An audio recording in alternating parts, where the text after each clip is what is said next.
What's happening, folks? Back with another reaction, back with some more live Aha. We're going to listen to another live performance on the Hits South America EP. And if you didn't see my last video, which I find unlikely, but nevertheless, if you didn't see it, this was a special Record Store Day release from 2016 with recordings from their performance in Brazil back in the 90s, which were not included on the Live in South America DVD.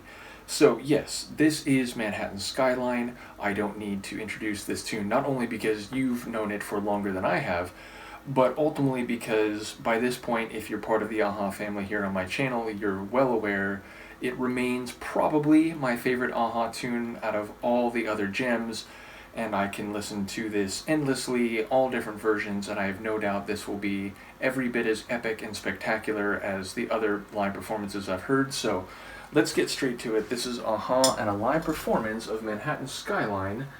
And as I said, this comes from the live recordings from Brazil that were not included on the Live in South America DVD, but were part of this special and, from what I understand, quite rare EP, Hits South America. Thank you again to Sofia for sharing this.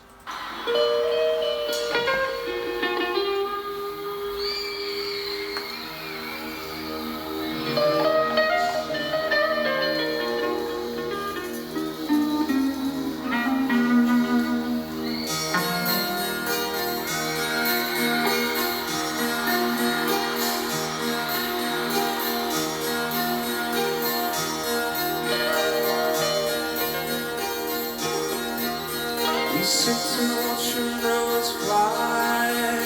I'm trying to keep my newspaper dry. I hear myself say, my boat's leaving now, slowly shake hands and cry.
yourself a chance of a lifetime to see you rising.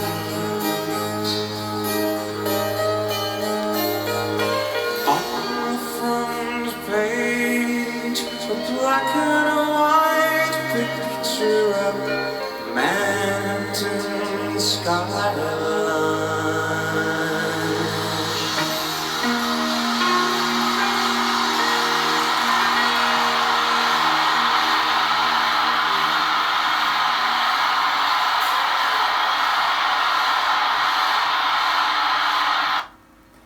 Insane and an incredible crowd response, and yet my thought is still like it should be even louder.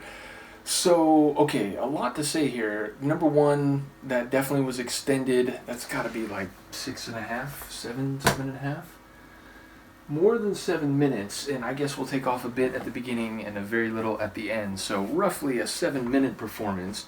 Number two, definitely some add-ons or aspects of performance that are distinct, if not wholly different from the album track. That little like tropical guitar, which was notable in the intro, there was a point about halfway through, and then in the outro again, that definitely stood out.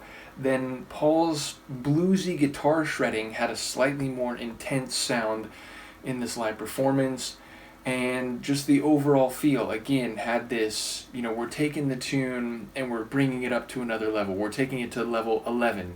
So yeah, I really, really enjoyed this performance.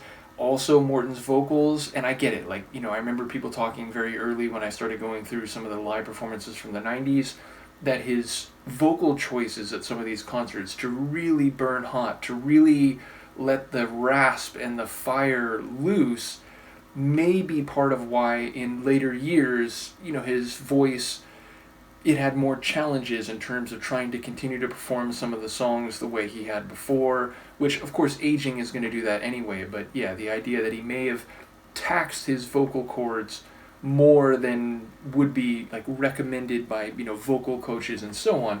Number one, it's a testament to his commitment to performance. And number two, the legacy from concerts from the 90s, I think, is something we can celebrate, even if we acknowledge that, it may have been part of why his voice had difficulties, or why, he had to deal with vocal strength in later years. So, yeah, there's a couple moments here where it's burning too hot. It's definitely fire to the point where you can hear it go into the red, so to speak. If you master and if you record DJ mixes, if it goes into the red, it distorts the sound a little bit, it distorts the pitch a little bit, but it can hit in the right way, in the right context. So again, there's a couple moments here where it's he's pushing it a bit too far, but it totally works, and it makes, it's Morton embracing a bit of a for lack of a better word, punk delivery. It really just has that attitude to it. So I absolutely love that. And yes, ultimately, it's a song, again, I will love it to the day I die. I do remember, and I was thinking about this during this performance, was it Graham? I wonder if it was Graham, one of the Aha family who was here from the very early days. When I reacted to the studio version of this, when I heard this song for the first time, someone's comment was, because of what had been on the first album, very kind of synth, keyboard driven, drum machine, that classic, energetic 80s synth pop sound, obviously with a bit of variation, Hunting High and Low, it's a more dramatic and sweeping tune, but because of what was on the first album, the comment was for this song, yeah, when we heard this for the first time, nobody knew what was happening. And I totally get that. Again, even just going through everything on a condensed timeline, when I heard the guitar come in, and again, back then, I do apologize, I was talking a lot during the reactions, which is based on my techno reactions, where it's, I put on a record, and because it's more music from my collection, and I figured some of the people watching on YouTube may not have all the records, even though, again, in the very early days, it was mostly just, crazy techno folks, from the cohort of people who were already, in conversation with me on Discogs and so on. But I was thinking I need to talk about the tunes because I'm kind of explaining them to the audience. So as a result, when I began reacting to synth pop and pop rock and so on, I kind of carried over that style. And, you know, looking back on those videos, I wish I hadn't talked as much. But still, I remember, you know, I'm listening to this floating, sweeping opening, very dramatic, and that sort of, you know, organ chord sound. And then that little, like, downward melodic riff, it's like, oh, what's this? And the guitar comes in, and then suddenly it comes in even more intensely, and it's just a rocking track. And I was like, oh my God, like, I did not expect this given the way the song started. So the idea that even a-ha fans who had, you know, loved the first album, hearing this and being like, what the heck, this is insane, I get that. So yeah, that experience has continued to be the case, even though, again, I know the song very, very well at this point. So yeah, another amazing performance of an excellent tune. Do let me know what you think. Thank you again to Sofia for the Hits South America EP, and I hope that the remaining 3 tunes are equally engaging. I have no doubt they are, and as I said, we'll have more to go through from live performances after that. So I'll see you next time. Peace.